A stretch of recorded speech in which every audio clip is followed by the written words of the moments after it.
From the National Newsroom of the Canadian Press, I'm Karen Rebo. Prime Minister Mark Carney returns home to Ottawa today from Washington without any deals to get U.S. tariffs removed from Canadian goods.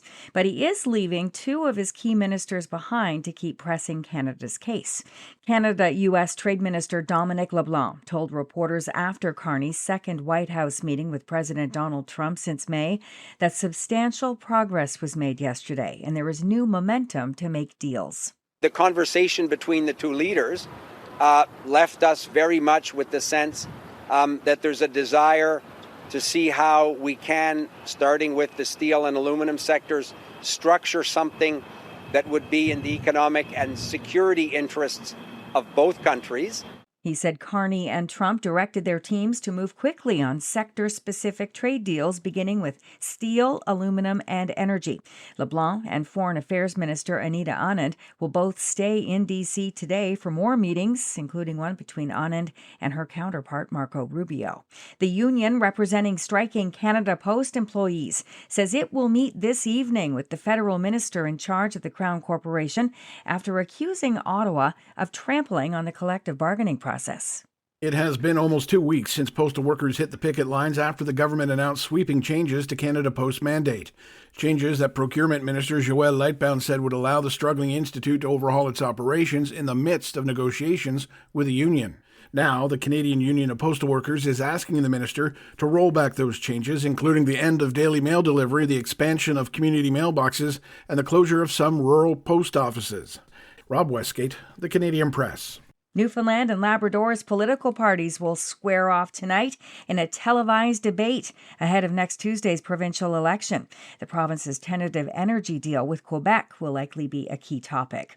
Ontario hospitals say they need an extra $1 billion this year to keep pace with such factors as population growth and inflation. The Ontario Hospital Association says hospitals had a collective deficit of $360 million last year and face more pressures this year. And high school football players sidelined by Alberta's teachers' strike are getting some help from the CFL's Edmonton Elks. The Elks are putting on a free camp for high school football players whose seasons have been cut short. Brian Brower says the team wanted to make sure players still got work in. The camp's 125 available slots were filled within hours, and another 90 students were put on a waiting list. Teachers began their strike Monday, affecting some 740,000 students. Union President Jason Schilling has said chronic underfunding has decimated classrooms. Premier Danielle Smith has said the province's proposal addresses teachers' issues. Aaron Sousa, The Canadian Press. This is the Canadian Press. In sports, it was a do-or-die game for the New York Yankees, and they just wouldn't die.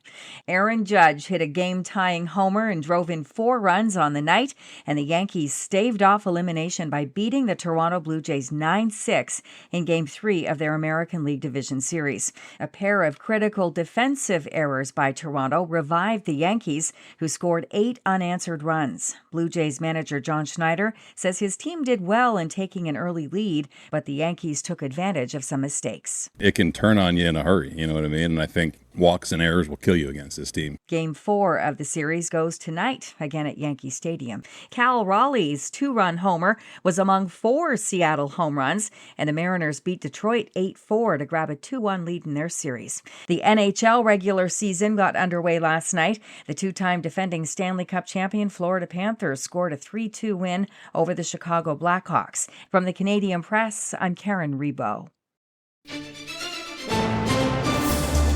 Thanks for listening. Don't forget to follow and subscribe.